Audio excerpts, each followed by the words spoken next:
तो स्वागत है आपका एक नए वीडियो में। जैसा कि आपको पता है, हम लोग झारखंड में रहने वाली जो भी जनजातियां हैं, इन सभी का शासन व्यवस्था वाला टॉपिक डिस्कस कर रहे थे और इस टॉपिक का ये पार्ट 4 होगा। और इसमें हम लोग अन्य जो भी जातीय पंचायत शासन व्यवस्था है, इनके बारे में हम लोग आज डिस्कस करेंगे। जैसा कि आपको पता है कि झारखंड में टोटल जो नंबर ऑफ जो आपका ट्राइब्स का जो संख्या है वो आपका 33 है। पहले 32 हुआ करता था, उसके बाद 2023 में एक और जनजाति जिसको हम लोग पुरान जनजाति कहते हैं वो आपका ऐड हुआ है। तो इस तरह से देखिएगा तो झारखंड में टोटल जो जनजाति है वो आपका 33 हो जाएगा। और इस 33 जो जनजाति है इसमें से इसको भी दो कैटेगरी में बांटा गया है। एक कैटेगरी तो आपका जनजाति का हो जाता है जिसमें आपका संख्या जो है वो जनजातियों का 25 है। और इसके अलावा 8 जो जनजाति है इसको आदिम जनजाति के श्रेणी में रखा गया, यानी कि सभी जनजातियों में से भी बहुत पिछड़े हुए जनजाति जिसको आदिम जनजाति कहा जाता है।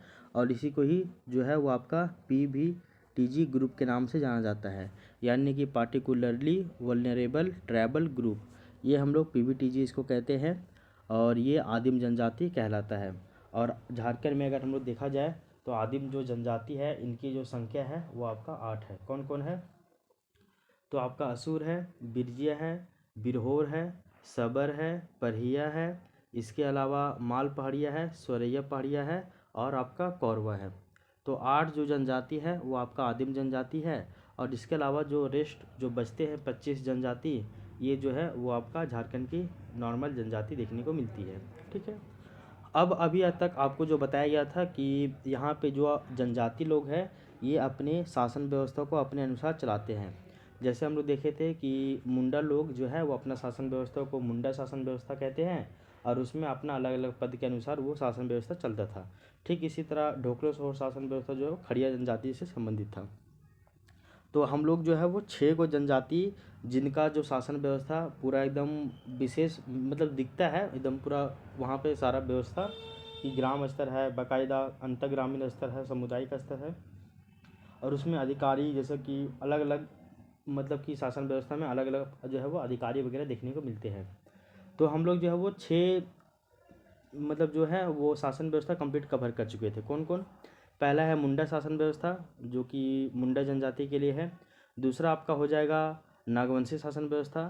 तीसरा हो जाएगा आपका मुंडा मानकी शासन व्यवस्था जो कि हो जनजाति के लिए है। इसके अलावा चौथा था आपका पढ़ा पंचायत शासन व्यवस्था जो कि उराव जनजाति के लिए है। पांचवा है आपका मांझी प्रगना शासन व्यवस्था जो कि आपका संथाल जनजाति के लिए था। और छठा आपका ढोकलो सोहर शासन व्यवस्था है जो कि आपका ये खड़िया जनजाति के लिए है। ठीक है। इसके अलावा अगर हम लोग देखें तो जितने भी जनजाति यहाँ के झारखंड में बच रहे हैं उन सभी जनजातियों का देखें तो उन लोगों का अपना बहुत ही पर्सपेक्टिव स्थानीय स्वशासन व्यवस्था नहीं है। ठीक है ना। तो इसलिए हम सभी को उन लोग को एक ही साथ जो है वो कवर करते हुए चले जाएंगे। हाँ, उसमें कुछ कुछ अधिकारी देखने को मिलते हैं, छोटे छोटे स्तर पे कुछ कुछ अधिकारी मिलते हैं और बाकी बात जो जितनी भी जनजाति हैं वो अभी तक जितने भी हम लोग शासन व्यवस्था जिक्र किए हैं 5-6 ठो, इसी के अंतर्गत वो लोग भी संचालित होते चले जाते हैं। ठीक है। तो इसी क्रम में हम लोग झारखंड में जितने भी अन्य जनजाति बच रहे हैं उन सभी का शासन व्यवस्था को हम लोग एक एक करके कवर करने का प्रयास करते हैं। तो ये आपको पता होना चाहिए। तो अभी तक आपको क्या बताया गया है कि झारखंड में टोटल पहले 32 गो जनजाति हुआ करता था, बाद में 2033 में पुरान जनजाति जुड़ने के बाद ये 33 हो गया इसका संख्या। और इन सभी जनजातियों में स्वशासन की जो व्यवस्था है वो आपका विद्यमान है। इनमें से प्रमुख जनजातियों की शासन व्यवस्था से संबंधित महत्वपूर्ण तथ्यों और जो उनका विवरण है वो हम लोग पिछले मतलब कि आपका 3 टॉपिक में पढ़ चुके हैं। आज हम लोग जो है वो अन्य जनजातियों की जो भी शासन व्यवस्था है उससे संबंधित जितने भी महत्वपूर्ण तथ्य हैं इन सभी को ध्यान में रखते हुए उसको आज हम लोग डिस्कस करेंगे। ठीक है। इसमें हम लोग कौन कौन जनजाति के बारे में देखेंगे। तो सबसे पहले हम लोग लोहारा जनजाति जिसको लोहार जनजाति भी कहते हैं, भूमि जनजाति, महली जनजाति, इसके बाद आपका माल पहाड़िया, सोरैया पहाड़िया, करमाली, पहरिया, कौरबा या कौरवा, असुर जनजाति, बिरहोर जनजाति, बिरजिया जनजाति, सबर जनजाति, इसके अलावा खोंड जनजाति, बथुड़ी, किसान, बंजारा, बिंझिया, गोंड। खोंड अलग है, गोंड भी अलग है, चेरो, चीक, बड़ाइक, बेदिया, इसके अलावा कोरा, गोड़ाई, कवर, कोल, खरवार, बैगा, इन सभी के बारे में हम लोग आज जो है वो डिस्कस करेंगे। ठीक है। तो ये आपको पता होना चाहिए कि एक एक करके हम लोग इसको आज डिस्कस कर लेते हैं। अगर देखें तो सबसे पहला जो पॉइंट है वो हम लोग लोहरा जनजाति के बारे में पढ़ेंगे, ठीक है। तो लोहरा जनजाति के बारे में देख लीजिए थोड़ा सा। क्वेश्चन दिया हुआ है लोहरा जनजाति से संबंधित कि इसको लोहरा भी बोला जा रहा है और कहीं कहीं पे इसको जो है वो आपका लोहार भी बोला जा रहा है। तो क्वेश्चन है कि लोहरा जनजाति की शासन व्यवस्था के संबंध में इनमें से कौन सा कथन जो है वो सत्य है। तो सही कथन को बतलाना है। पहला ऑप्शन है कि इस जनजाति की कोई संगठित शासन व्यवस्था नहीं होती है। तो ये कथन सही है या फिर गलत है? जी हाँ, ये कथन सही है। तो लोहरा जनजाति की कोई भी संगठित शासन व्यवस्था हम लोगों को देखने को नहीं मिलती है। दूसरा ऑप्शन है कि इस जनजाति में जातिगत समस्याओं के निवारण हेतु जातीय पंचायत होती है। तो बिल्कुल सही बात है। तो लोहरा जनजाति में अगर किसी भी तरह का अगर जातिगत समस्या प्रॉब्लम ये क्रिएट होता है तो इसको जाति पंचायत के द्वारा इसको जो है वो सॉल्व कर लिया जाता है। ऑप्शन सी इसमें क्या है कि इस जनजाति में अंतर्ग्रामीण विवादों का निपटारा अंतर्ग्रामीण परिषद के द्वारा होता है। तो ये भी बिल्कुल सही बात है। तो जैसा अभी आपको बताया गया था कि लोहरा या फिर जिसको लोहार जनजाति कहते हैं, इसका कोई अपना पूरा एकदम संगठित शासन व्यवस्था नहीं है, लेकिन यहाँ पे जो भी जातिगत समस्या उत्पन्न होता है इसको सुलझाने का काम जो है वो जाति पंचायत को होता है। और इसके अलावा दो या दो से अधिक गांवों का अगर विवाद हो रहा है तो इसका जो निपटारा है वो खास मौके पर निर्मित जो भी अंतर्ग्रामीण परिषद होती है, ठीक उसी के द्वारा ये किया जाता है। तो ये जो है वो आपका लोहरा जनजाति से क्वेश्चन यहाँ पे दिया गया था, ठीक है। तो ये लोहरा जनजाति के बारे में इतना ही पढ़ना है। देखिए, ये हम लोग इन जनजातियों के बारे में जानकारी नहीं इकट्ठा कर रहे, बल्कि इन जनजातियों के बारे में अगर कोई शासन व्यवस्था है तो उसी को हम लोग पढ़ रहे हैं। यहाँ पे लोहरा जनजाति से संबंधित सारा फैक्ट हम लोग याद नहीं कर रहे कि लोहरा जनजाति कहाँ पे निवास करते हैं, लोहरा जनजाति का प्रतिशत कितना है, लोहरा जनजाति की संख्या कितना है, लोहरा जनजाति की विशेषताएँ क्या है, वो हम लोग यहाँ पर डिस्कस नहीं कर रहे। यहाँ पर हम लोग क्या कर रहे हैं, केवल जो जनजाति लोग हैं इनका शासन व्यवस्था यहाँ पर हम लोग डिस्कस कर रहे हैं, ठीक है। अब क्वेश्चन नंबर 2 है, ये आपका भूमि जनजाति के बारे में बोला जा रहा है कि भूमि जनजाति की जातीय पंचायत का मुखिया क्या कहलाता है। ये थोड़ा सा ये नया आ जाता है, तो मतलब इसमें थोड़ा सा यूनिक है, उसके बारे में हम लोग को देखना पड़ेगा शासन व्यवस्था के अंतर्गत। तो भूमि जनजाति के बारे में बोला जा रहा है कि इसकी जातीय पंचायत का जो मुखिया है वो क्या कहलाता है, प्रधान, बड़ा मुखिया, महतो या फिर पुजार। तो इसका सही उत्तर हो जाएगा कि भूमि जनजाति की जो जातीय पंचायत का जो मुखिया है वो आपका प्रधान कहलाता है, और इसका जो पद होता है प्रधान का वो आपका वंशानुगत होता है, यानी कि ऑप्शन नंबर ए इसका सही उत्तर हो जाएगा।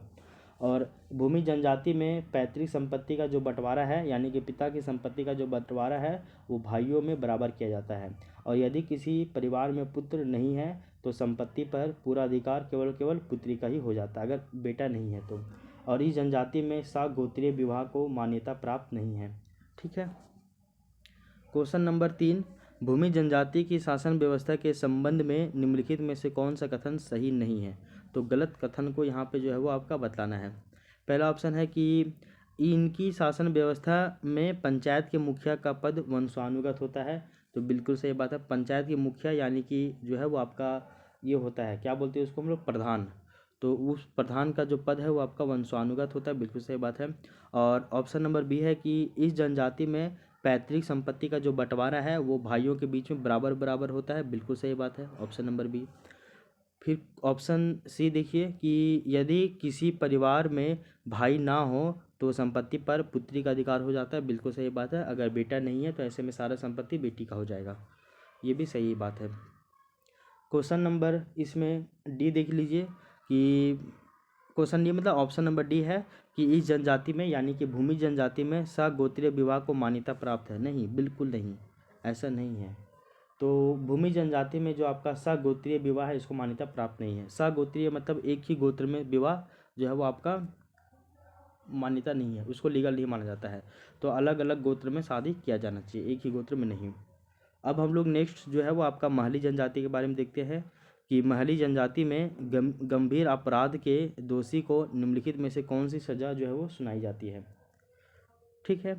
तो आपको ये भी पता होना चाहिए कि जो महली जनजाति है तो महली जनजाति में भी कोई भी संगठित शासन व्यवस्था देखने को नहीं मिलती है, परंतु गांव स्तर पर पंचायत का गठन किया जाता है और इसी के माध्यम से आपसी जो विवाद है इनको जो है वो सॉल्व करने का प्रयास किया जाता है। और महली जनजाति के जातीय मामलों के समाधान के लिए 12 गांवों की जो है सभा का गठन किया जाता है, जिसको हम लोग पर्चा कहते हैं। तो महली गांव में 12 गांवों की सभा को पर्चा कहा जाता है, इसको याद रखिएगा। अपराधी को आर्थिक और शारीरिक दोनों प्रकार के दंड दिए जाते हैं, और गंभीर अपराध करने वाले जो व्यक्ति होते हैं यानी कि जो भी दोषी है, इसको सामूहिक भोज देने की जो है वो सज़ा सुनाई जाती है। तो क्वेश्चन नंबर 4 जो है कि गंभीर अपराध करने वाले जो व्यक्ति है, इसको कौन सी सज़ा सुनाई जाती है? तो इसको गांव से बहिष्कृत कर दिया जाता है, नहीं, शारीरिक दंड दिया जाता है। तो यहाँ पे बोला जा रहा है कि शारीरिक और आपराधिक दोनों दंड दिया जाता है ये अपराध करने पे, लेकिन गंभीर अपराध पे ये नहीं प्रावधान है। गंभीर अपराध पे जो है वो आपका सामूहिक भोज सुनाई जाने की जो है वो प्रथा है। आर्थिक दंड भी मिलता है, लेकिन गंभीर अपराध पे नहीं मिलता है। ठीक है, तो बोला जा रहा है कि अपराधी को आर्थिक और शारीरिक दोनों प्रकार के दंड दिए जाते हैं, जो भी अपराधी जो भी अपराध करेगा वो। लेकिन अगर कोई व्यक्ति गंभीर अपराध कर रहा है तो ऐसे में उसको जो है वो सामूहिक भोज देने की जो है वो सज़ा सुनाई जाती है। अब जो है वो हम लोग क्वेश्चन नंबर 5 की ओर चलते हैं। क्वेश्चन नंबर 5 है कि महली जनजाति के बारे में निम्नलिखित में से कौन सा कथन सत्य है? तो सही कथन को बतलाना है। ऑप्शन ए कि इस जनजाति की कोई भी संगठित शासन व्यवस्था नहीं मिलती है, बिल्कुल नहीं मिलती है। जैसे आपका संथाल जनजाति के लिए मांझी परगना शासन व्यवस्था मिलता है, तो इसलिए इसी तरह कोई संगठित शासन व्यवस्था जो है वो महली जनजाति का नहीं मिलता, बिल्कुल सही है। ऑप्शन नंबर बी कि इस जनजाति में आपसी विवादों के निपटारे हेतु गांव के स्तर पर पंचायत की व्यवस्था होती है, बिल्कुल सही बात है। जिसको हम लोग क्या कहते हैं, उसको जो है वो पर्चा कहा जाता है। इसको भी जो है वो आप याद कर लीजिएगा, पर्चा कहा जा रहा है। ठीक है, ठीक है। अब जो है वो क्वेश्चन नंबर 6 देखिए। एक जनजाति है पहाड़िया जनजाति, जिसको 2 वर्गों में बांटा जाता है। एक है माल पहाड़िया, एक है आपका सौरैया पहाड़िया। तो इसी में हम लोगों को माल पहाड़िया के बारे में भी और थोड़ा सा सौरैया पहाड़िया के बारे में भी हल्का सा जो है वो जानकारी लेना होगा। जैसे आपका खड़िया जनजाति को भी 3 भागों में बांटा गया था, पहाड़ी खड़िया, दूध खड़िया और आपका ढेलकी खड़िया। तो इसी तरह ठीक पहाड़िया जनजाति को भी बांटा गया है। क्वेश्चन नंबर 6 है कि माल पहाड़िया की स्वशासन व्यवस्था में ग्राम पंचायत के प्रधान को क्या कहा जाता है? तो याद रखिएगा कि जो माल पहाड़िया है, तो माल पहाड़िया में उनका जो स्वशासन व्यवस्था है उसमें गांव के जो प्रधान होते हैं यानी ग्राम पंचायत के जो हेड होते हैं, इनको मांझी या फिर मुस्तगिरी कहा जाता है। तो मांझी या फिर इसी को ही मुस्तगिरी कहा जा रहा है। तो ये जो मुस्तगिरी जो वर्ड है, इसको भी आप थोड़ा सा याद रख लीजिएगा, ठीक है ना। तो माल पहाड़िया जो आपका माल पहाड़िया लोगों की जो स्थानीय स्वशासन व्यवस्था है, इसमें ग्राम पंचायत के हेड को या प्रधान को मांझी या फिर मुस्तगिरी के नाम से जाना जाता है। ठीक है, इसको आप याद रख लीजिएगा। और मांझी जो कि ग्राम पंचायत का हेड होता है, इसका सहायता करने के लिए गोड़ाइत और दीवान होते हैं। तो इसका सहायता कौन करता है? गोड़ाइत और दीवान। ठीक है। क्वेश्चन नंबर 7, माल पहाड़िया की स्वशासन व्यवस्था में मांझी की सहायता कौन करता है? तो अभी आपको बताया गया था गोड़ाइत और दीवान इसकी जो है वो सहायता करता है, यानी कि ऑप्शन नंबर सी इसका सही उत्तर हो जाएगा। इसको भी आप याद रख लीजिएगा। अब देख लीजिए क्वेश्चन नंबर 8, माल पहाड़िया शासन व्यवस्था में अंतःग्रामीण पंचायत का मुखिया क्या कहलाता है? तो अंतःग्रामीण जो आपका पंचायत है उसका मुखिया क्या कहलाता है? जैसे अभी बताया गया था कि माल पहाड़िया की जो स्वशासन व्यवस्था है उसमें ग्राम प्रधान को जो है वो आपका मांझी या फिर मुस्तगिरी के नाम से जानते हैं, और वहीं मांझी की सहायता करने के लिए दीवान या फिर गोड़ाइत होता है। तो ठीक इसी तरह जैसे 2 या 2 से अधिक गाँवों का जो विवाद होगा, डिस्प्यूट होगा, उसको सॉल्व करने के लिए अंतःग्रामीण पंचायत का गठन किया जाएगा। और ऐसे में जो आपका अंतःग्रामीण पंचायत हो जाएगा उसका मुखिया क्या कहलाता है? मुंडा, सरदार, दीवान या फिर राजा। तो इसका सही उत्तर हो जाएगा आपका ऑप्शन नंबर डी, यानी कि सरदार कहलाएगा। तो याद रखिएगा, माल पहाड़िया शासन व्यवस्था के अंतर्गत ग्राम पंचायत का जो हेड है उसको मांझी या फिर मुस्तगिरी कहेंगे, और वहीं जो अंतःग्रामीण स्तर का जो हेड है उसको हम लोग सरदार कहते हैं। ये आपका माल पहाड़िया के बारे में इतना ही पॉइंट जो है वो आपको याद रख लेना है। अगर क्वेश्चन पूछा जाएगा कि माल पहाड़िया में बिटलाहा जैसी सज़ा देने का प्रावधान है या फिर नहीं है, तो याद रखिएगा नहीं है। बिटलाहा जो है वो सामाजिक बहिष्कृत के रूप में एक कठोर दंड है, लेकिन वो माल पहाड़िया में नहीं दिया जाता है। अब माल पहाड़िया के बाद जो है वो हम लोग थोड़ा सा सोरैया पहाड़िया के बारे में जानकारी लेते हैं। तो क्वेश्चन नंबर 9 है कि सोरैया पहाड़िया जनजाति की स्वशासन व्यवस्था में ग्राम प्रधान को क्या कहा जाता है। तो ग्राम प्रधान को यहाँ पे भी जो है वो सोरैया पहाड़िया में भी मांझी ही कहा जा रहा है। जैसे माल पहाड़िया में ग्राम प्रधान को मांझी कहा जा रहा था, ठीक इसी तरह सोरैया पहाड़िया में भी ग्राम प्रधान को मांझी ही कहा जा रहा है। क्वेश्चन नंबर 10, सोरैया पहाड़िया जनजाति की स्वशासन व्यवस्था में ग्रामीण झगड़ों का निपटारा कौन करेगा। तो आपको पता ही है कि ये तो ग्राम पंचायत का हेड मांझी है, तो मांझी का ही मुख्य कार्य होगा कि वो सभी प्रकार के झगड़ों का निपटारा करेगा और साथ ही वो धार्मिक क्रियाकलापों का भी वो जो वो संपादन करेगा। और मांझी की सहायता करने के लिए सोरैया पहाड़िया की जो स्वशासन व्यवस्था है इसमें गिरी, कोतवाल, भंडारी, गोड़ाई ये सभी इसमें होते हैं। ठीक है, इसको याद रखिएगा। तो यहाँ पे कौन हो जाएगा, इसका उत्तर हो जाएगा मांझी। क्वेश्चन नंबर 11 कि सोरैया पहाड़िया जनजाति की शासन व्यवस्था में धार्मिक क्रियाकलापों का संपादन कौन करेगा। तो अभी आपको बताया गया था धार्मिक क्रियाकलाप भी मांझी ही करेगा सोरैया पहाड़िया जनजाति में।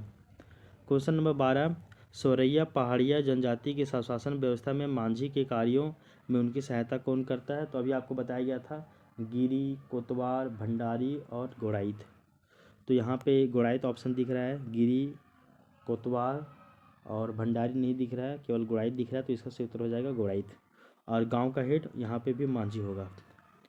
क्वेश्चन नंबर 13, सोरैया पहाड़िया जनजाति की स्वशासन व्यवस्था में कितने गांवों को मिलाकर एक नायक की व्यवस्था की जाती है। तो याद रख लेना है कि सोरैया पहाड़ी जो जनजाति की इनका जो व्यवस्था है इसमें 15 से 20 गांवों का एक नायक होता है और 78 से 80 गांवों पर एगो सरदार की व्यवस्था होती है। और इन दोनों का कार्य जो है वो अंतर ग्रामीण विवादों यानी कि 2 या 2 से अधिक गांवों का डिस्प्यूट को सॉल्व करना है। तो इसको याद रख लीजिएगा। तो 15 से 20 गांवों पे एगो आपका जो है वो नायक का व्यवस्था किया जाता है। किसका, तो नायक का। और 78 से 80 गांवों के मिलाकर एगो सरदार का जो है वो गठन किया जाता है अंतर्ग्रामीण स्तर पे। क्वेश्चन नंबर 14 कि सोरैया पहाड़िया जनजाति की स्वशासन व्यवस्था में कितने गांवों पर एक सरदार की व्यवस्था की जाती है। तो आपका 70 से 80 या फिर 78 से 80, ये इसका सही उत्तर हो जाएगा। तो याद रखिएगा कि 15 से 20 गांव के मिलाकर एगो नायक गठित किया जाता है और 78 से 80 या फिर 70 से 80 गांवों के मिलाकर एगो सरदार का गठन जो है वो किया जाता है और ये आपका अंतर्ग्रामीण स्तर पे हो जाएगा। ठीक है, इसके अलावा देख लीजिए क्वेश्चन नंबर 15 कि सोरैया पहाड़िया जनजाति की स्वशासन व्यवस्था में अंतर्ग्रामीण जो भी विवाद होगा इसको निपटारा किसके द्वारा किया जाता है। तो सरदार के द्वारा भी और नायक के द्वारा भी। नायक जो है वो आपका 15 से 20 गाँव का हेड होगा और सरदार जो है वो आपका 70 से 80 या फिर 78 से 80 गाँवों का हेड होता है। ठीक है, ये आपका सोरैया पहाड़िया जनजाति के बारे में भी हो गया। अब हम लोग जो है वो थोड़ा सा करमाली जनजाति की जातीय पंचायत के बारे में पढ़ते हैं। तो याद रखिएगा कि करमाली जनजाति का भी जो है वो आपका शासन व्यवस्था विशेष वैसा कुछ राजनीतिक संगठन नहीं मिलता है, इसका भी व्यवस्थित। और यहाँ पे याद रखिए कि करमाली शासन व्यवस्था में जितना भी पद होगा वो सभी पद वंशानुगत होता है। और करमाली गांव में जो भी जातीय पंचायत है उसका जो प्रधान है वो आपका मालिक कहलाता है और मालिक का पद क्या होता है, वंशानुगत होता है। इसके अलावा याद रखिएगा कि मालिक गांव के विवाह, गोत्र, यौन अपराध आदि मामलों का निष्पादन करता है। और परगना स्तर पर एगो सतगवैया नामक पंचायत होती है और जिसका प्रमुख कार्य अंतर्ग्रामीण विवादों का निपटारा करना होता है और इसका जो प्रमुख है वो आपका परगना मालिक कहलाता है। इसको भी आप याद रखिएगा। इसके अलावा परगना से ऊपर 20 से लेकर 22 गांवों की एक पंचायत होती है जिसको हम लोग बाईसी कहते हैं। और इस जनजाति में यानी करमाली जनजाति में शारीरिक के साथ साथ आर्थिक दंड का भी प्रावधान किया गया है। और गोड़ाइत के द्वारा पंचायत की बैठक की सूचना गाँव के लोगों तक पहुँचाया जाता है। ये हो गया आपका करमाली जनजाति के बारे में। तो सबसे पहले हम लोग क्वेश्चन नंबर 16 को सॉल्व करते हैं। करमाली जनजाति की जातीय पंचायत का प्रधान क्या कहलाता है। तो जातीय पंचायत का जो प्रधान है वो आपका मालिक कहलाता है यानी कि ऑप्शन नंबर बी कहलाता है। ठीक, करमाली जनजाति में। क्वेश्चन नंबर 17, करमाली जनजाति की स्वशासन व्यवस्था के संबंध में निम्नलिखित में से कौन सा कथन गलत है। तो ये गलत कथन को आपको जो है वो बतलाना है। पहला कि इस शासन व्यवस्था में सभी पद जो है वो आपका वंशानुगत होता है, बिल्कुल सही बात है। इस जनजाति की स्वशासन व्यवस्था में कोई भी व्यवस्थित राजनीतिक संगठन नहीं पाया जाता है, बिल्कुल सही बात है। इस जनजाति की स्वशासन व्यवस्था में ग्राम प्रधान का पद जो है वो आपका वंशानुगत होता है। बिल्कुल सही बात है। उपरोक्त सभी कथन यहाँ पे सही है, गलत कथन कोई जो है यहाँ पे है ही नहीं। ठीक है। क्वेश्चन नंबर 18, करमाली जनजाति की स्वशासन व्यवस्था में परगना स्तर पर पाई जाने वाली पंचायत को क्या कहते हैं? तो परगना स्तर पे जो पंचायत मिलती है उसको हम लोग क्या कहते हैं? दावरी, सतपरगना, परगनेत या फिर सतगवैया। तो इसका सही उत्तर हो जाएगा सतगवैया। अभी आपको बताया गया था कि परगना स्तर पर एगो पंचायत मिलती है जिसको हम लोग सतगवैया कहते हैं और जिसका प्रमुख कार्य अंतर ग्रामीण विवादों का निपटारा करना होता है और इसका जो प्रमुख है वो आपका परगना मालिक कहलाता है। ठीक है। क्वेश्चन नंबर 19 देखिए, करमाली जनजाति के स्वशासन व्यवस्था में अंतर ग्रामीण विवादों का निपटारा कैसे किया जाता है? तो करमाली जनजाति की जो आपका स्वशासन व्यवस्था है इसमें अंतर ग्रामीण विवादों का निपटारा जो है वो किसके द्वारा किया जाता है? तो अंतर ग्रामीण विवादों का जो निपटारा है वो आपका किसके द्वारा किया जाता है? तो वो आपका मरगना बोल रहे हैं, मतलब कि ये सतगवैया के द्वारा ही किया जाता है। किसके द्वारा? तो ऑप्शन नंबर ए सतगवैया के द्वारा किया जाता है। तो याद रख लीजिएगा कि परगना स्तर पे सतगवैया नामक पंचायत होती है जिसका प्रमुख कार्य अंतर ग्रामीण विवादों का निपटारा करना होता है। इसको जो है वो आप याद कर लीजिएगा। ठीक है। क्वेश्चन नंबर 20, करमाली जनजाति की शासन व्यवस्था में 20 से लेकर 22 गांवों पर निर्मित एक पंचायत होती है और उसको क्या कहा जाता है? 20 से 22 गांवों को मिलाकर एगो पंचायत होता है जिसको हम लोग बाईसी कहते हैं।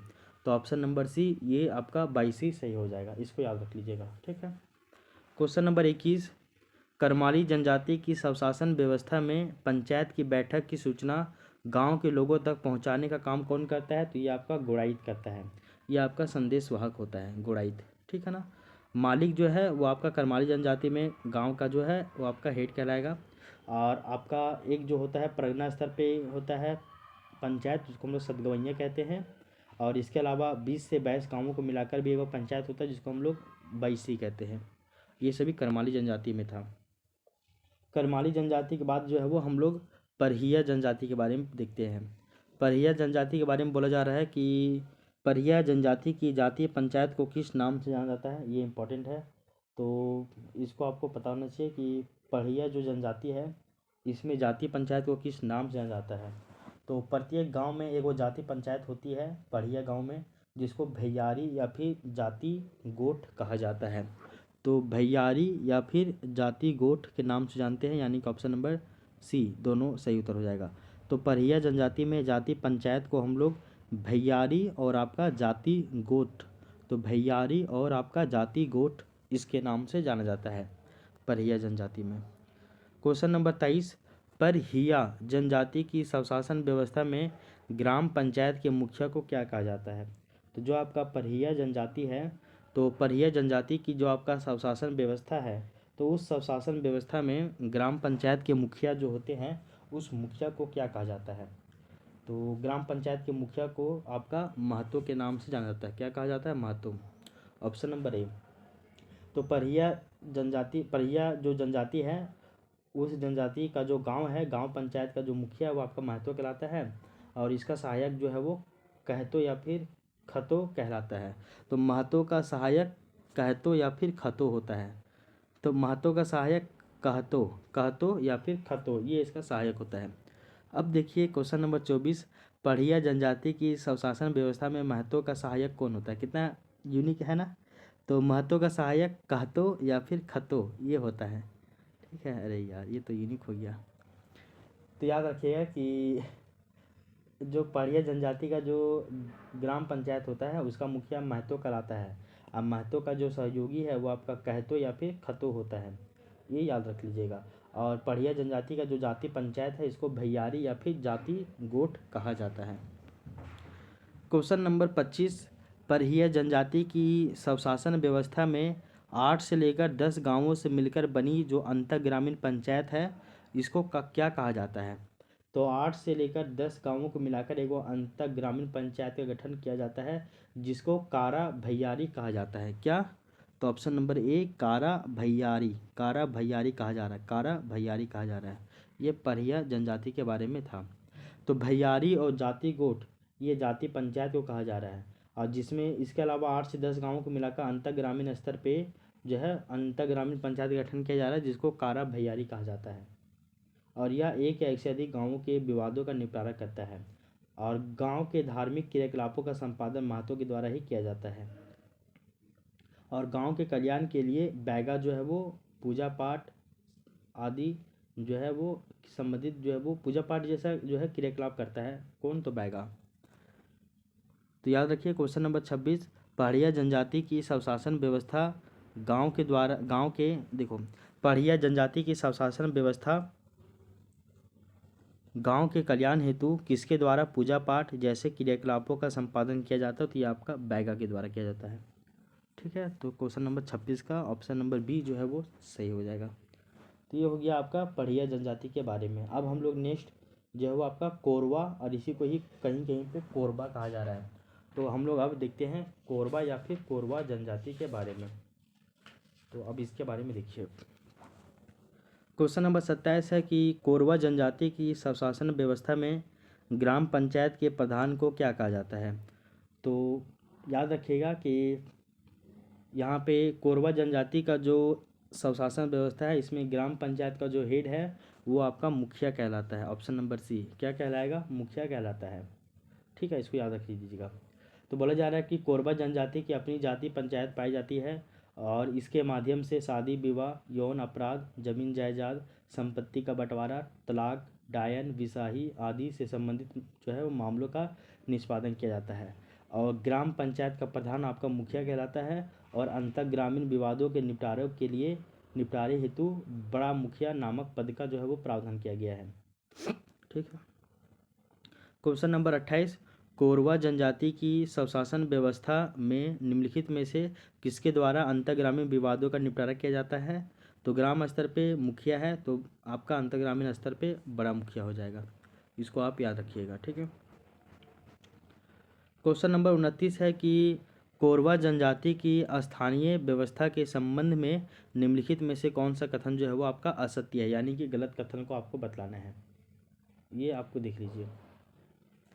तो पहला ऑप्शन है कि इस व्यवस्था में शादी विवाह, संपत्ति का बंटवारा, तलाक, जमीन जायदाद जैसे मामलों का निपटारा जातीय पंचायत के माध्यम से किया जाता है। बिल्कुल सही बात है।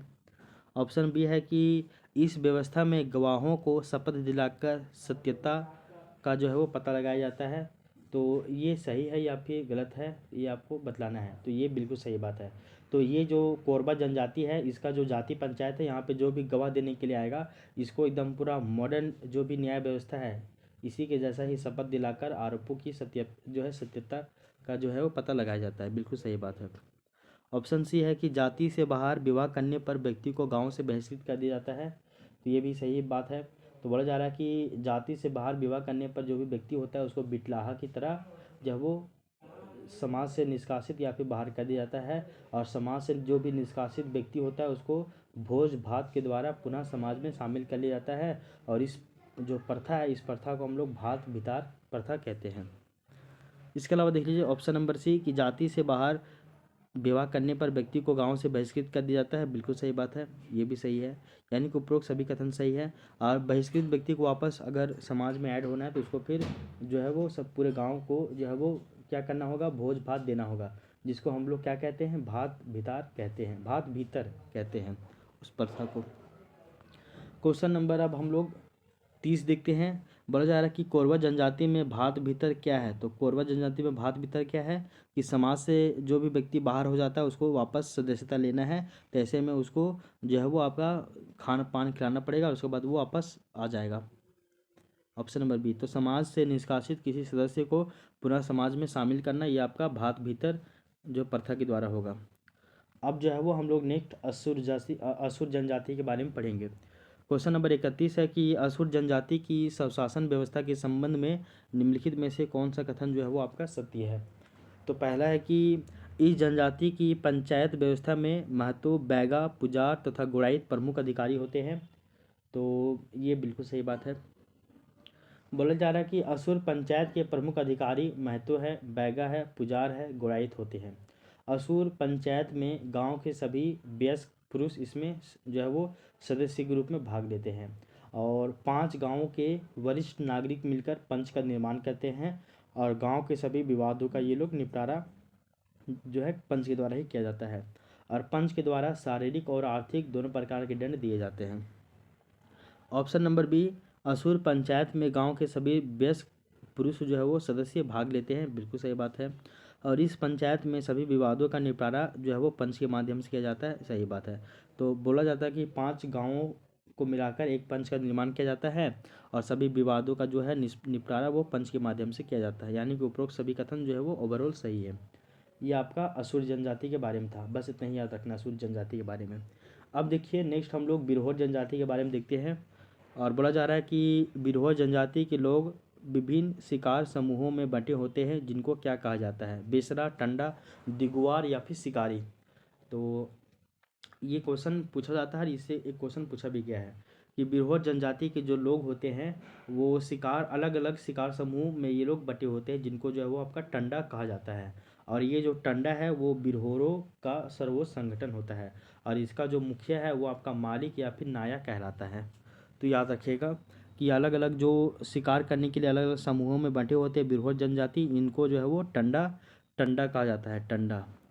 आगे देखिए क्वेश्चन नंबर 33 कि बिरहोर जनजाति को सर्वोच्च संगठन, तो बिरहोर जनजाति का सर्वोच्च जो संगठन है, सर्वोच्च संगठन जो है वो आपका क्या कहलाता है?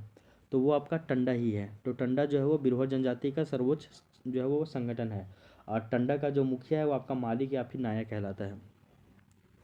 क्वेश्चन नंबर 34 बिरहोर जनजाति की शासन व्यवस्था के जो सर्वोच्च संगठन है जिसको टंडा कह रहे हैं उसका मुखिया क्या कहलाता है? तो उसका मुखिया मालिक या फिर उसका मुखिया जो है वो नाया कहलाता है। तो मालिक या फिर नाया, तो मालिक बोलिए या फिर नाया बोलिए। तो नाया याद रखिएगा, मालिक या फिर नाया, ठीक है। अब जो है आप नेक्स्ट क्वेश्चन नंबर 35 देखिए कि बिरहोर जनजाति की शासन व्यवस्था में नाये या फिर नाया का सहयोगी क्या कहलाता है? तो याद रखिएगा कि देखिए बिरहोर जनजाति में जो शिकार समूह अलग अलग जो बिरहोर जनजाति के जो लोग हैं वो शिकार करने के लिए अलग अलग समूहों में बटा हुआ रहते हैं, जिनको टंडा के नाम से कहते हैं। और ये जो टंडा है वो बिरहोर जनजाति का सर्वोच्च संगठन होता है, जिसका मुखिया जो है वो आपका नाया या फिर मालिक होता है। और ये जो नाया है या फिर मालिक जो है इसका सहयोगी दिगवार या फिर कोतवार होता है, ठीक है। तो बिरहोर जनजाति की शासन व्यवस्था में नाया का सहयोगी कौन होता है? तो दिगवार या फिर कोतवार होता है, ऑप्शन नंबर ए। क्वेश्चन नंबर 36 बिरहोर जनजाति के बारे में इतना याद रख लेना है। थोड़ा सा और सुन लीजिए कि गांव के विवादों को सुलझाने हेतु टंडा तथा नाये के साथ सभी परिवारों के मुखिया की सभा होती है और जिसमें विवादों का जो है वो आपका निपटारा किया जाता है। बस इतना याद रख लीजिएगा ये बिरहोर जनजाति के बारे में, और ज़्यादा कुछ याद नहीं रखना है, ठीक है। अब जो है वो हम लोग बिरहोर जनजाति के बाद नेक्स्ट हम लोग बिरजीय जनजाति के बारे में पढ़ते हैं। क्वेश्चन नंबर 36 है कि बिरजीय जनजाति की स्वशासन व्यवस्था के संबंध में निम्नलिखित में से कौन सा कथन जो है वो असत्य है? तो गलत कथन को जो है वो बतलाना है बिरजीय जनजाति में। ऑप्शन ए है कि इस जनजाति पंचायत व्यवस्था का मुखिया किसी गणमान्य व्यक्ति को बनाया जाता है। तो ये क्वेश्चन, ये जो ऑप्शन है ये आपका सही है या फिर गलत है? तो ये जो है वो आपका सही है। तो बोला जाता है कि इस जनजाति की जो परंपरागत जो जातीय पंचायत है उसको कुटुमाइत कहा जाता है, ठीक ना। क्या कहा जाता है? तो आपका कुटुमाइत कहा जाता है, कुटुमाइत, ठीक ना। ये विजय जनजाति के बारे में है। तो ये भी ऑप्शन जो है पहला नंबर ऑप्शन जो है वो आपका सही है, ठीक है ना। इसको आप देख लीजिए। क्या बोला गया कि इस जनजाति पंचायत का जो मुखिया है वो किसी गण्यमान्य व्यक्ति को, यानी कि एक बेहतर व्यक्ति जो सभ्य व्यक्ति होते हैं, जो क्या बोलते हैं पढ़े लिखे जो शिक्षित व्यक्ति होते हैं, कहने मतलब है अनुभवी व्यक्ति मान लीजिए, उसमें जो पढ़ा लिखा शिक्षा तो नहीं होगा ना, तो अनुभवी व्यक्ति जो ईमानदार व्यक्ति है उसको।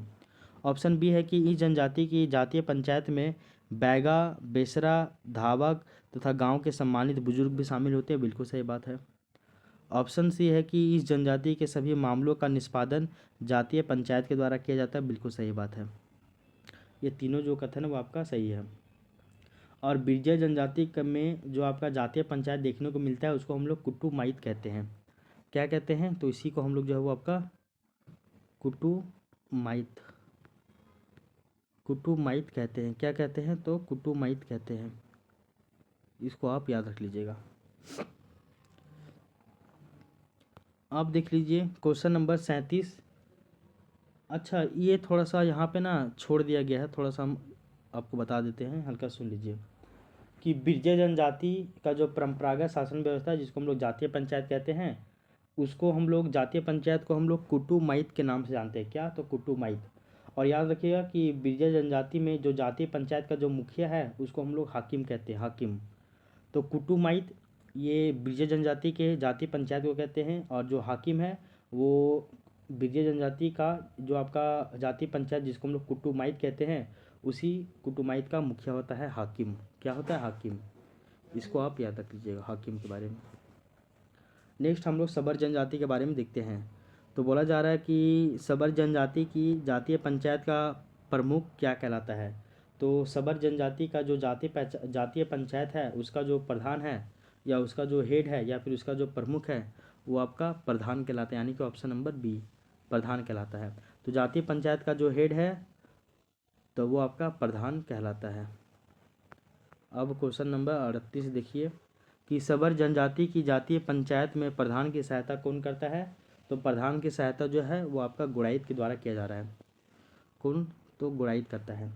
तो सबर जनजाति की अपनी जातीय पंचायत होती है जिसका प्रमुख प्रधान होता है, और प्रधान की सहायता गुड़ाइत के द्वारा किया जाता है, जो कि प्रधान के सभी आदेशों और संदेशों को गांव के लोगों तक पहुंचाने का कार्य करता है। और जातीय पंचायत के द्वारा गांव के सभी विवादों का जो है वो निपटारा किया जाता है। और जातीय पंचायत के सभी पद जो है वो आपका क्या होते हैं? वंशानुगत होते हैं। कैसे होते हैं? तो आपका वंशानुगत होता है। Question number 39। सबर जनजाति पंचायत व्यवस्था में प्रधान के आदेशों को गांव तक पहुंचाने का जो कार्य कौन करता है? तो ये आपका गुड़ाइत करेगा। ठीक है। क्वेश्चन नंबर 40 देखिए कि किस जनजाति में गांव के प्रधान को गोटिया कहा जा रहा है?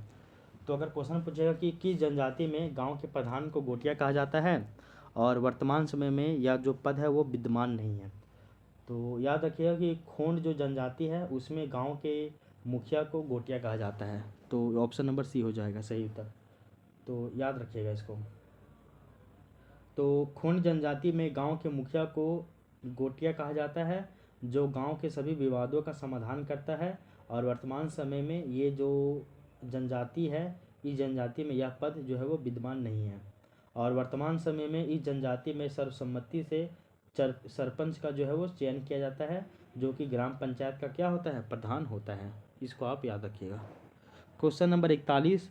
खोंड जनजाति की शासन व्यवस्था में गांव के सभी विवादों का समाधान किसके द्वारा किया जाता है?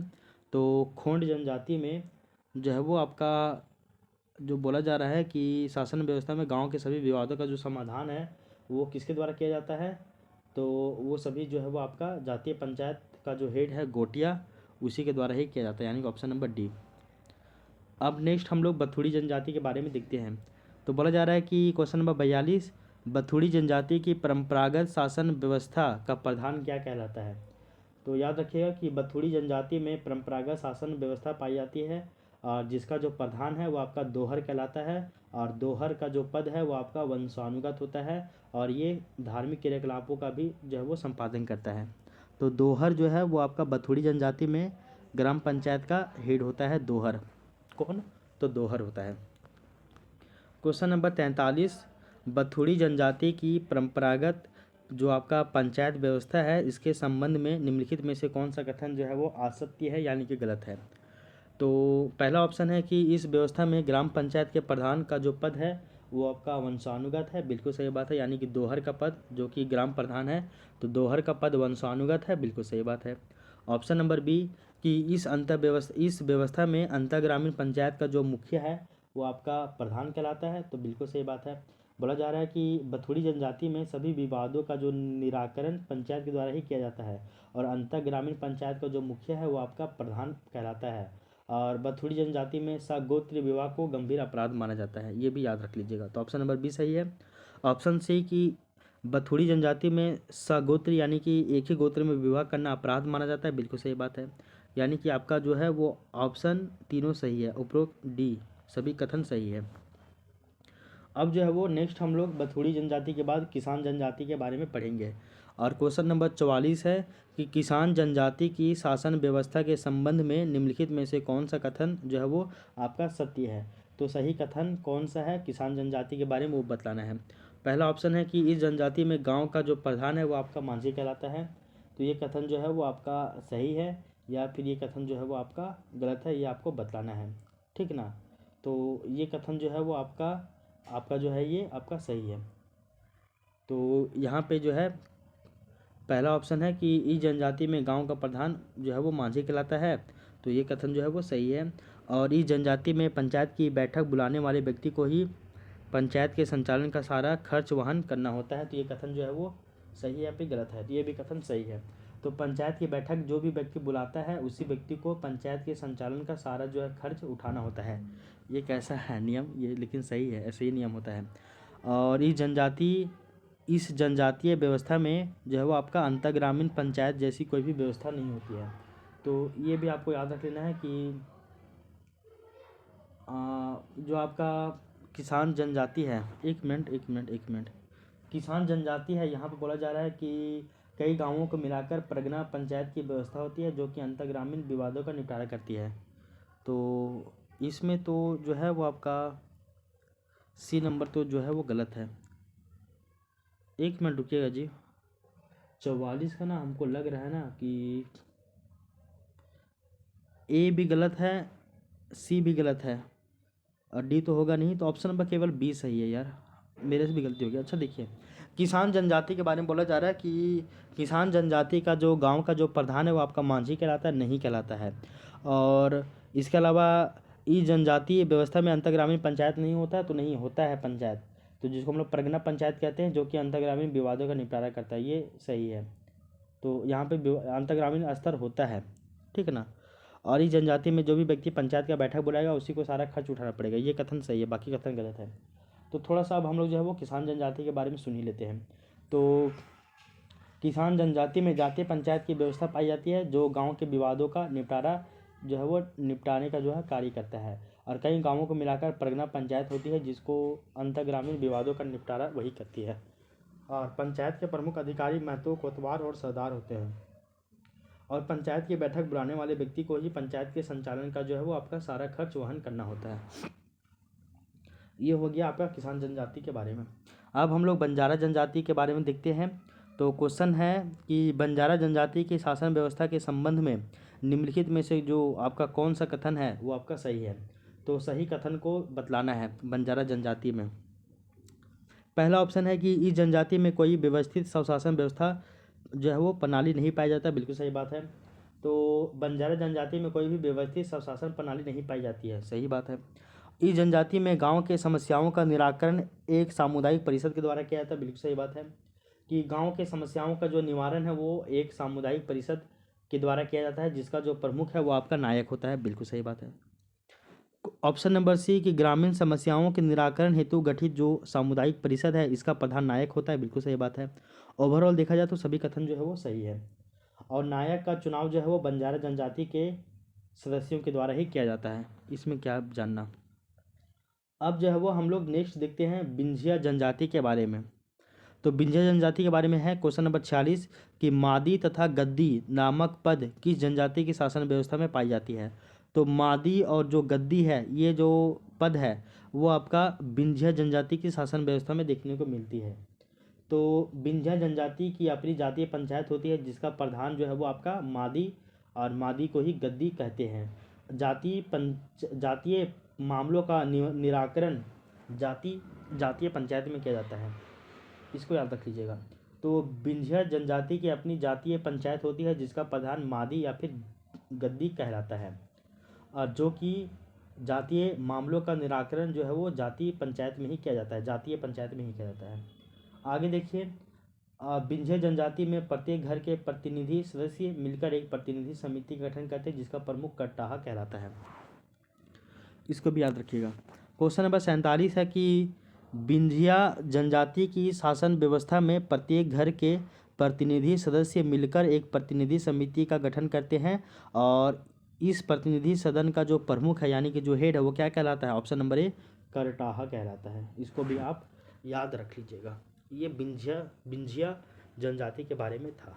ये पॉइंट इम्पॉर्टेंट है, तो इसको जो है वो आपको ध्यान में रखना ही पड़ेगा। ठीक है, अब जो है वो हम लोग नेक्स्ट इसके बाद देखते हैं। Question number 48।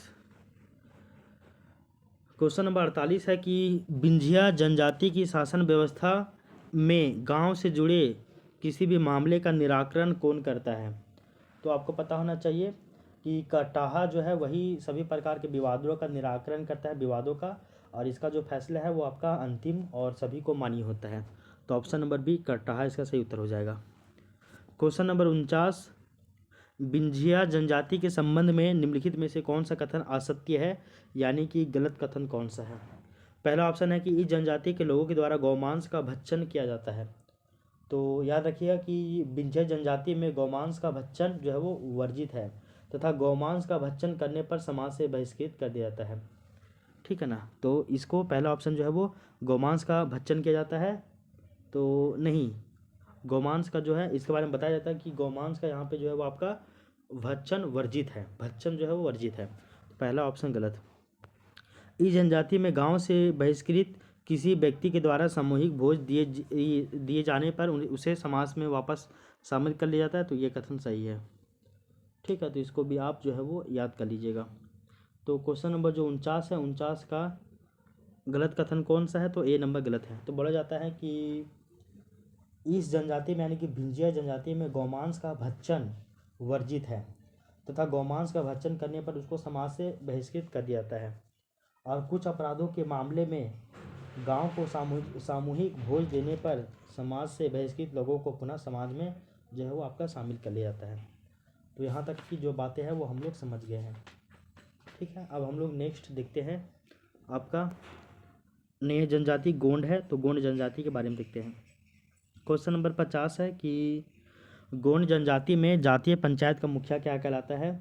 तो गोंड जनजाति में जो आपका जातीय पंचायत है उसका मुखिया बैगा होता है, और बैगा को ही कहीं कहीं पे सयाना कहा जा रहा है। तो ऑप्शन नंबर ए सही हो जाएगा। क्वेश्चन नंबर 51, गोंड जनजाति में बैगा को किस अन्य नाम से जाना जाता है। तो ये आपका ऑप्शन नंबर बी सयाना कहा जाता है। क्वेश्चन नंबर 52, गोंड जनजाति के संबंध में निम्नलिखित में से कौन सा कथन जो है वो सत्य है। तो सही कथन को बतलाना है। पहला ऑप्शन है कि इस जनजाति में गांव के सभी विवादों का जो है निपटारा है वो आपका जातीय पंचायत के द्वारा किया जाता है। तो बिल्कुल सही बात है कि गांव के सभी विवादों का निपटारा जातीय पंचायत में ही किया जाता है, जहां पे सर्वसम्मति से ही निर्णय लिया जाता है। क्वेश्चन नंबर बी मतलब ऑप्शन नंबर बी कि इस जनजाति में पंचायत के द्वारा दिए गए फैसलों की अवहेलना करने पर व्यक्ति को समाज से बहिष्कृत कर दिया जाता है। तो जी सही बात है, अगर कोई भी व्यक्ति पंचायत द्वारा सुनाए गए फैसले का अवहेलना करता है तो उसको उस व्यक्ति को समाज से बहिष्कृत कर दिया जाता है। ऑप्शन बी सही है। ऑप्शन सी कि समाज से बहिष्कृत व्यक्ति को क्षमा मांगने पर तथा जाति भोज देने पर पुनः समाज में शामिल जो है वो कर लिया जाता है। तो ये बिल्कुल सही बात है, ऑप्शन नंबर सी भी सही है, यानी सभी कथन जो है वो सही है। ठीक है, अब क्वेश्चन नंबर 53 देखते हैं।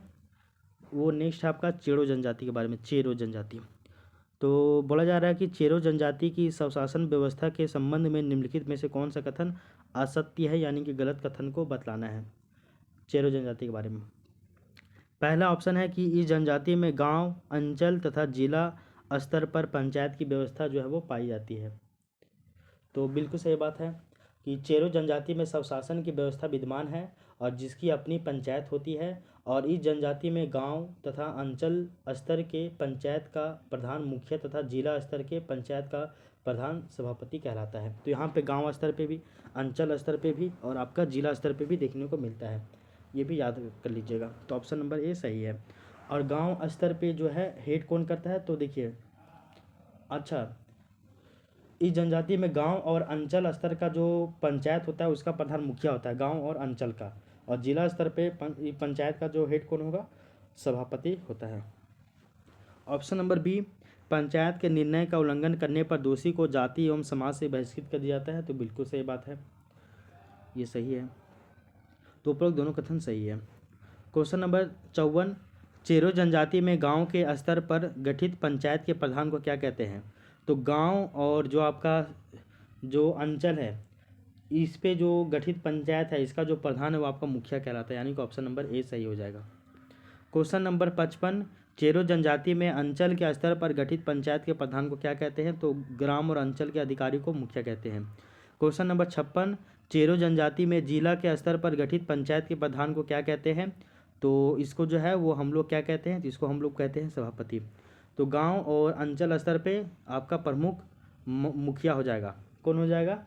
तो वो आपका मुखिया हो जाएगा। और जिला स्तर का जो पंचायत का जो प्रधान है यानी कि हेड, वो आपका सभापति कहलाएगा। क्वेश्चन नंबर 57 जो कि आपका चीक बड़ाई के बारे में है। बोला जा रहा है कि चीक बड़ाई जनजाति की शासन व्यवस्था में अंतर ग्रामीण पंचायत का प्रमुख क्या कहलाता है? तो चीक बड़ाई जनजाति की जो शासन व्यवस्था है उसमें अंतर ग्रामीण जो स्तर होता है इसका प्रमुख वो आपका राजा कहलाता है। और याद रखिएगा कि इस जनजाति में व्यवस्थित स्वशासन की जो प्रणाली है वो विद्यमान नहीं है, और कई गांव मिलकर अंतर ग्रामीण पंचायत का गठन करते हैं जिसका जो हेड है वो आपका राजा कहलाता है। और राजा की सहायता दीवान और आपका पांडरे इसके द्वारा किया जाता है। और इस जनजाति का जितना भी जो पद है वो सभी वंशानुगत ही होता है, और सभी विवादों का निपटारा जो है वो आपका अंतर ग्रामीण पंचायत के द्वारा प्रथागत नियमों के आधार पर ही किया जाता है। क्वेश्चन नंबर 58, चीक बड़ाई जनजाति की शासन व्यवस्था में निम्नलिखित में से कौन राजा का जो है वो सहायता करता है? तो दीवान भी होता है और आपका पांडरे, यानी कि उपरोक्त दोनों सही होता है, उपरोक्त दोनों। क्वेश्चन नंबर 59, चीक बड़ाई जनजाति की शासन व्यवस्था के संबंध में निम्नलिखित में से कौन सा कथन असत्य है? गलत कथन को बतलाना है। तो इस जनजाति में कोई भी व्यवस्थित शासन प्रणाली विद्यमान नहीं होती, बिल्कुल सही बात है। इस जनजाति की शासन व्यवस्था में सभी पद वंशानुगत होते, सही है। इस जनजाति में सभी विवादों का निपटारा अंतर ग्रामीण पंचायत के द्वारा किया जाता है, बिल्कुल सही बात है। उपरोक्त सभी कथन सही है, गलत कोई भी नहीं है। क्वेश्चन नंबर 60 वो है बेदिया जनजाति के बारे में। बोला जा रहा है कि बेदिया जनजाति में गांव स्तर पर निर्मित जो पंचायत है इसका मुखिया क्या कहलाता है? तो ग्राम स्तर पर जो निर्मित जो पंचायत है इसका मुखिया प्रधान कहलाता है, और इसको कहीं कहीं पे महतो भी कहते हैं। तो इसका जो मुखिया है वो आपका प्रधान कहलाता है और इसको महतो भी कहते हैं। क्वेश्चन नंबर 61, बेदिया जनजाति के संपूर्ण समाज के स्तर पर अवस्थित पंचायत का प्रमुख क्या कहलाता है? तो वो आपका क्या कहलाएगा? तो वो आपका प्रधान और आपका महतो, तो वही कहलाएगा। तो ऑप्शन नंबर डी, यहाँ प्रधान रहता तो प्रधान बोलिए या फिर महतो बोलिए, वही हो जाएगा। ठीक है, ये हो गया आपका सॉरी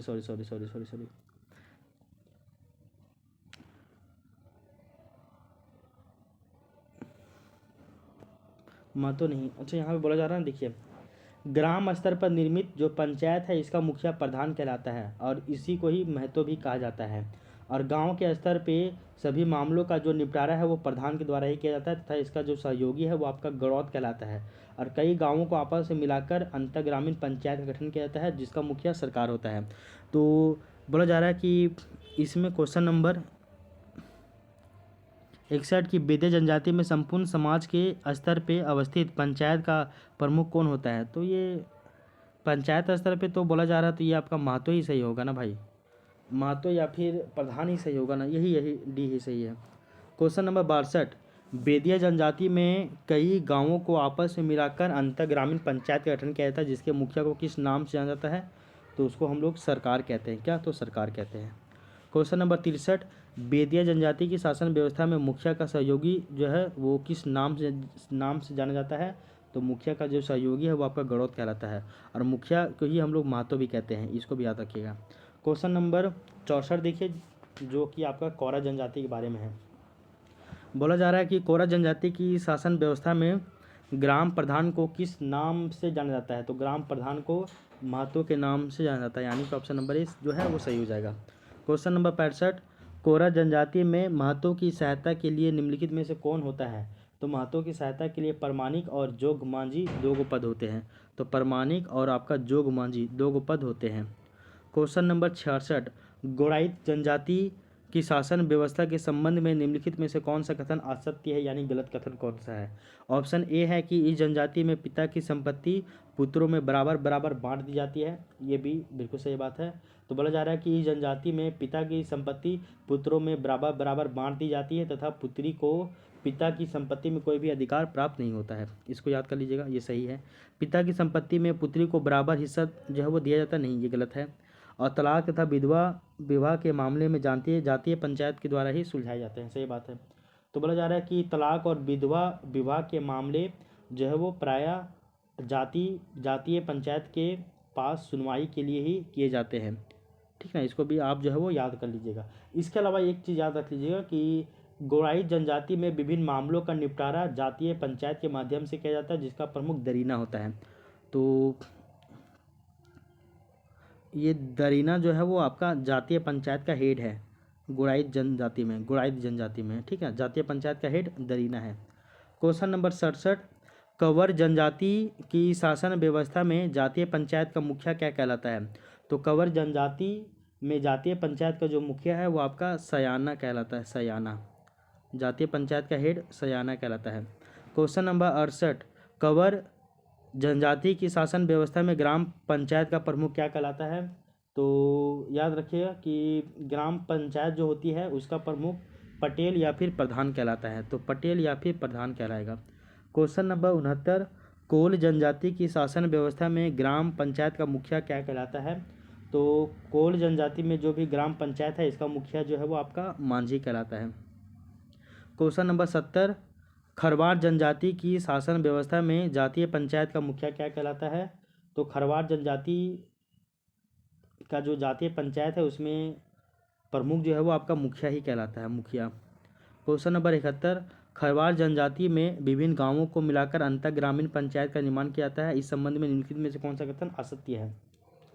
तो याद रखिएगा कि खरवार जनजाति के बारे में बोला जा रहा है कि 2 या 2 से अधिक गांवों के विवादों का निराकरण अंतर ग्रामीण पंचायत के द्वारा किया जाता है, और 4 गांव के पंचायत को चट्टी, और 5 गांव के पंचायत को पंचौरा, और आपका 7 गांव के पंचायत को सतोरा कहा जाता है।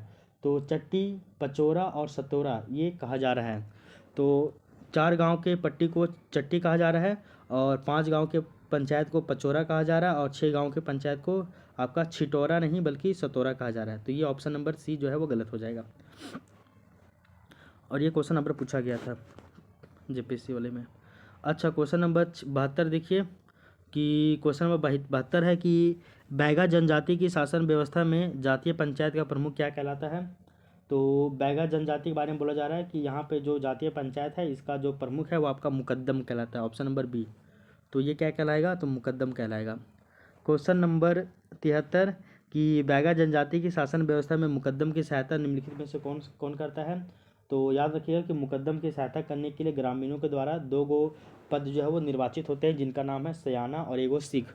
तो सयाना और सिख ये दोनों जो है वो आपका मुकद्दम के ही सलाहकार, ये सहायता करने के लिए होते हैं, और ये सभी जो पद है वो आपका वंशानुगत होता है। और पंचायत के फैसले को गांव के लोगों तक पहुंचाने का कार्य एक संदेशवाहक करता है, जिसे हम लोग चारीदार कहते हैं। तो बैगा जनजाति में संदेशवाहक होता है चारीदार।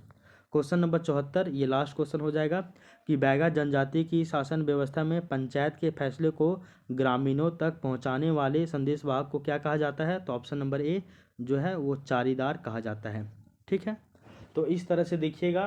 तो ये 74 को MCQ हम लोग सॉल्व किए हैं, और इस 74 को जो MCQ हम लोग सॉल्व किए हैं तो इससे जो है वो आपका अन्य जितने भी जातीय पंचायत शासन व्यवस्था था जिससे आपका जेपीएससी में प्रीलिम्स में 2 क्वेश्चन पूछा जाता है, तो ये आपका यहाँ पे कवर हो जाता है। तो अगर ये आप 74 को MCQ तैयार कर ले जाते हैं तो पेपर 2 में 2 क्वेश्चन यहाँ से आपका पकड़ा जाएगा। इसके अलावा जो हम 6 को जनजातीय शासन व्यवस्था बताए हैं उसको आप अगर डिटेल से तैयार कर लीजिएगा तो वहाँ से भी आपका जो है 6 क्वेश्चन पकड़ा जाएगा। इस तरह से देखिएगा तो झारखंड का इतिहास जिसमें आपका जनजातीय शासन व्यवस्था दिया हुआ है, जिसमें आपका 6 जनजातियों का शासन व्यवस्था, वहाँ से 6 क्वेश्चन एक सभी से, और 2 क्वेश्चन जो है वो आपका अन्य जातीय पंचायत शासन व्यवस्था से पूछा जाएगा। तो इस तरह से देखिएगा तो आपका 8 क्वेश्चन जो है वो यहाँ पे तैयार हो जाता है। तो बस चीज़ों को आपको याद करना है और इसको थोड़ा सा मेमोराइज कर लीजिएगा, तो फिर आपका 8 क्वेश्चन जो है वो पेपर 2 में सॉल्व हो जाता है। ठीक है, तो इस क्लास को हम लोग यहीं तक रहने देते हैं। अब हम लोग मिलते हैं नेक्स्ट वीडियो में। तो तब तक के लिए thank you, take care, bye bye, आपका दिन शुभ हो।